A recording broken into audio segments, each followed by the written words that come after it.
A new poll shows State Senator Nathan Johnson has a slim lead in the Democratic primary for Attorney General. Johnson represents Dallas County, and that was a big topic on our daily political show, Battleground Texas.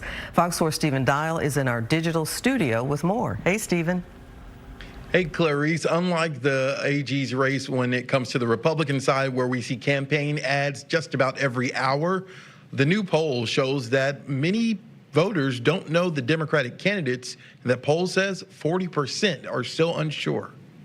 I think people are really sick of the MAGA brand. I think it's in free fall, and it couldn't happen soon enough. If that's true, Texas Democrats hope to capitalize in November. But new polling shows candidates like State Senator Nathan Johnson have a long way to go with statewide recognition. Early voting for the March 3rd primaries starts next Tuesday. And a new poll from the University of Houston Hobby School has Johnson from Dallas County leading the Democratic race for Attorney General at 25%. Behind him, powerhouse attorney Joe Jaworski with 22% and former federal prosecutor Tony Box with 13%. The AG's race was a big topic on Battleground Texas.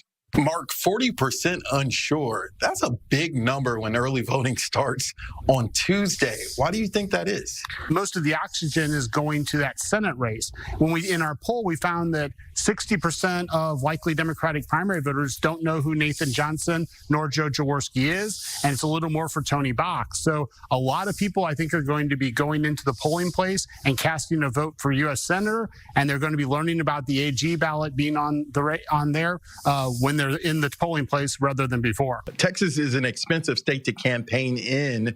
Do you think those ads a week before early voting will help get your name and ID out there?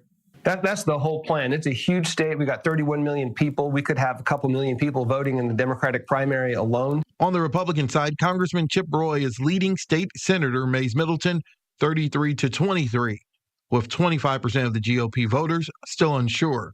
Both are running a heavy dose of media ads, hoping to break through and avoid a runoff, a sign of how critical the Republican primary is in a state where Democrats have not held the AG seat in 32 years. What makes this year different, in your opinion, for Democrats?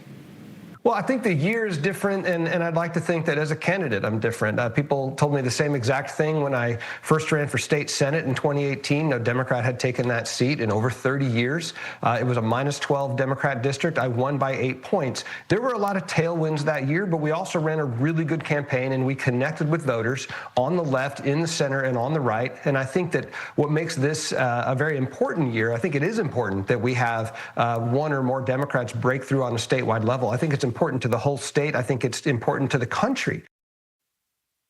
Now, one of Johnson's opponents went on Battleground Texas last week and questioned Johnson's integrity, saying that he didn't handle his divorce in the right way. Now, I asked Johnson about that. He said that his family supports him and that the candidates should focus on the issues. Clarice? All right, Stephen, thanks.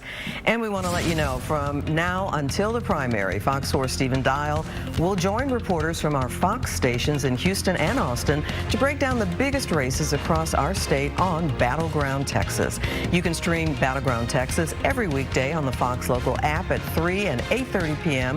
Today's episode included a fiery interview with Agriculture Commissioner Sid Miller, who had criticism for his opponent and Governor Abbott. Fox Local is free wherever you get your apps.